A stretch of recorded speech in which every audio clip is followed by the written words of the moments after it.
Hello student, आज हम लोग मच्छरों के द्वारा कुछ बीमारियां फैलती हैं जिसको देखेंगे, यानी डिजीज़ डाइसेमिनेटेड बाय मॉस्किटो। वो कौन कौन सी बीमारियां हैं जो मच्छरों के द्वारा फैलती हैं। तो मच्छर की लाइफ साइकिल आपने देख ली थी, इनके कंट्रोल को आपने देख लिया था। तो आज देखते हैं इनकी बीमारियों को कि कैसे इन बीमारियों से हम बचेंगे और कौन कौन सी बीमारियां हैं जो मच्छरों के द्वारा फैलती हैं। तो बहुत सी बीमारियां आपने सुना है। सबसे पहला तो आपके दिमाग में आता होगा मलेरिया, मच्छर के द्वारा फैलता है। एलिफेंटियासिस या फील पाँव भी जिसे बोलते हैं, हाथी पाँव भी बोलते हैं। येलो फीवर, डेंगू, ये सब जो बीमारियां हैं वो किससे फैलती हैं? मच्छर के द्वारा। यानी मच्छर इनका क्या होते हैं, इनके जो वाहक, मच्छर जो है वाहक होते हैं, यानी कैरियर होते हैं। यानी ये जो बीमारियां हैं जिन वायरस या प्रोटोजोअन से फैल रही हैं, उन जो वायरस या प्रोटोजोअन को ले जाने वाले होते हैं। तो सबसे पहले हम देखते हैं मच्छर के द्वारा जो मच्छर ले जाते हैं बीमारी को, वो क्या है? मलेरिया। तो यह रोग मनुष्यों में किससे फैलता है? प्लाज्मोडियम, यानी जो इसका पैथोजन है वो तो है प्लाज्मोडियम, ठीक है। लेकिन ये प्लाज्मोडियम जो है वो किसके द्वारा मनुष्यों में पहुंच रहा है, यानी इसका कैरियर कौन है? वो कैरियर है फीमेल एनाफिलीज। तो मलेरिया जो है यह रोग किस में होता है? मनुष्यों में होता है। और ये किसके द्वारा होता है? इनका पैथोजन क्या है? प्लाज्मोडियम नामक प्रोटोजोअन परजीवी, यानी एक ये प्रोटोजोआ परजीवी है प्लाज्मोडियम, जो क्या करता है? मलेरिया पैदा करता है। लेकिन इनको ले जाने वाले, यानी इनका संक्रमण जो हो रहा है वो मादा एनाफिलीज मच्छर के काटने से होता है। फीमेल एनाफिलीज मच्छर जो है इनके कैरियर का काम करती, इस परजीवी का क्या है? वाहक है या कैरियर है। अब मलेरिया में होता है क्या? आपने अक्सर सुना भी होगा, मलेरिया में बहुत तेज़ ठंड लगती है, कपकपी होने लगती है। तो कपकपी देख के ठंड लगती है और बहुत तेज़ फीवर हो जाता है। बहुत ज़्यादा दिनों तक मलेरिया रहने पे डेथ भी हो जाती है। तो इसमें क्या है? कपकपी देख के ठंड लगती है और क्या है? अधिक बहुत तेज़ बुखार इसमें हो जाता है और ज़्यादा दिन तक अगर रह रहा है तो मनुष्यों में मृत्यु भी हो जाती है। नेक्स्ट डिजीज़ क्या है जो मच्छर द्वारा फैलती है? वो क्या है? डेंगू। डेंगू में क्या होता है? तेज़ बुखार आता है और इसमें जो मसल्स हैं और जो जॉइंट हैं उनमें दर्द बहुत तेज़ से होता है, इसीलिए इसको क्या बोलते हैं?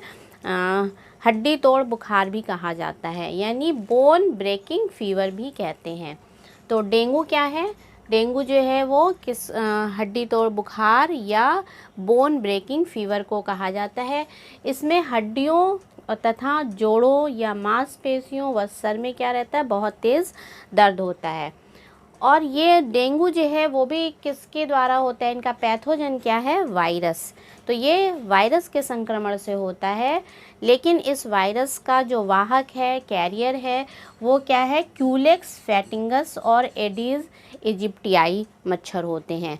यानी डेंगू का जो संक्रमण का जो कैरियर कर रहे हैं वो कौन कर रहे हैं? क्यूलेक्स फैटिंगस और एडीज इजिप्टियाई मच्छर है जो डेंगू के कैरियर का काम करते हैं। फाइलेरियासिस या एलिफेंटियासिस आपने सुना होगा, फील पाँव या हाथी पाँव डिसीज़, जिसमें क्या होता है? पैर या हाथ जो है वो हाथी के पैर की तरह मोटे मोटे हो जाते हैं। तो ये जो एलिफेंटियासिस डिजीज़ है, ये इनका पैथोजन क्या है? इनका पैथोजन एक नीमाटोड है, उचेरेरियाई बोलते हैं। उचेरेरियाई ब्रैंकोफ्टाई जो है ये एक नीमाटोड परजीवी है जिसके द्वारा ये होता है। लेकिन इन नीमाटोड परजीवी को वाहक कौन करता है? कैरियर कौन करता है? वो जो है इनके परजीवी को क्यूलेक्स मच्छर ले जाता है। यानी फाइलेरिया जो किससे हो रहा है? वो एक नीमाटोड से हो रहा है, उचेरेरियाई ब्रैंकोफ्टाई, ये नीमाटोड परजीवी है, इनके द्वारा होता है। लेकिन इनका जो वाहक है वो क्या है? क्यूलेक्स मच्छर है। अब फाइलेरिया में क्या होता है? ये एक लसिका या नोड, लसिका नोड लिम्फ नोड डिजीज़ है, यानी इनमें लिम्फ जो है, लिम्फ नोड जो है वो फूल जाती है काफ़ी। उसमें क्या होते हैं? ये जो उचेरेरियाई ब्रैंकोफ्टाई फाइलेरिया इनके जो लार्वी हैं वो उसमें आके लिम्फ नोड में रहने लगते हैं और वहाँ पे ब्लॉक कर देते हैं लिम्फ नोड को और वहाँ पे स्वेलिंग हो जाती है। तो इसमें जो है हाथ और पैर जो है वो काफ़ी मोटे मोटे हो जाते हैं, तो वो विकृत यानी अंग जो है फूल के विकृत हो जाते हैं यानी ख़राब लगने लगते हैं। और इनके जो वाहक हैं वो कौन है? फीमेल क्यूलेक्स मच्छर होते हैं। तो एलिफेंटियासिस क्या हो गया? यह मनुष्य में रुधिर तथा लसिका में एक निमाटोड परजीवी के संक्रमण से होता है। इस परजीवी का वाहक जो है वो फीमेल क्यूलेक्स मच्छर होती है।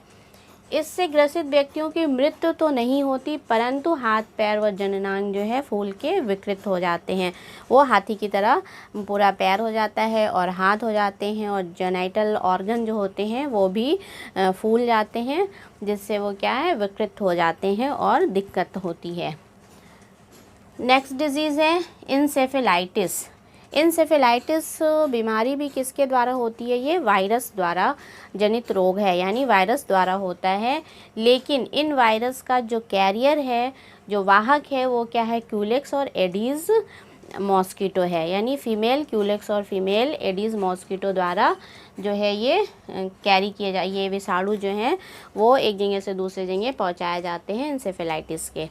अब इसमें इंसेफेलाइटिस डिजीज़ के सिम्टम्स क्या है? मीन्स क्या होता है इंसेफेलाइटिस में? इंसेफेलाइटिस में बहुत तेज़ सर दर्द, बहुत तेज़ फीवर और इन्फ्लामेशन ऑफ ब्रेन में स्वेलिंग हो जाती है।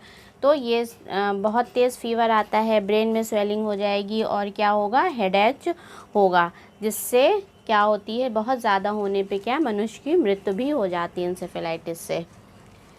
नेक्स्ट डिजीज़ है येलो फीवर। येलो फीवर यानी पीत ज्वर भी आपने सुना होगा। तो इससे जो है ये भी जो बीमारी है येलो फीवर वो किसके द्वारा होती है? वायरस द्वारा होती है। लेकिन इनके संक्रमण जो वायरस द्वारा इनका संक्रमण फैलता है, लेकिन इस वायरस का जो कैरियर है यानी वाहक है वो क्या है? फीमेल एडीज़ मच्छर होते हैं। यानी फीमेल एडीज़ द्वारा जो है येलो फीवर के विषाणु जो हैं एक मनुष्य से दूसरे मनुष्यों में पहुंचाए जाते हैं। अब इनका सिम्टम्स क्या है येलो फीवर का? इसमें बहुत तेज़ बुखार आता है और लीवर ख़राब हो जाता है, यानी येलो फीवर में लीवर की गड़बड़ी हो जाती है, यानी लीवर ख़राब हो जाता है और जिससे हेडेक, एनीमिया यानी ब्लड की कमी, बहुत ज़्यादा ब्लड की कमी हो जाएगी और सीवियर जॉइंटिस, उसमें जॉइंटिस देखने को मिलता है। इंटरनल ब्लीडिंग भी देखने को मिलती है और वोमिटिंग ऑफ ब्लड की उल्टियाँ आने लगती हैं। तो लीवर के बहुत ज़्यादा ख़राब होने से, ब्लड की उल्टियाँ होने से क्या हो जाती है? मनुष्य की डेथ भी हो जाती है। अब ये जो फीवर है येलो फीवर जो है, इनका वाहक कौन है? फीमेल एडीज़ मच्छर होती हैं। इनको ले जाने वाले इन विषाणुओं को इन मच्छर कौन सा है? फीमेल एडीज़ मच्छर है। अब अगर इनकी कंट्रोल की बात करें तो इस बीमारी के लिए कंट्रोल हम कर सकते हैं, इनके जो ब्रीडिंग यानी मच्छर के जो ब्रीडिंग प्लेस हैं उनको हम डिस्ट्रॉय कर दें, यानी जनन को रोकना, मच्छरों के जनन को रोक देना, जनन स्थान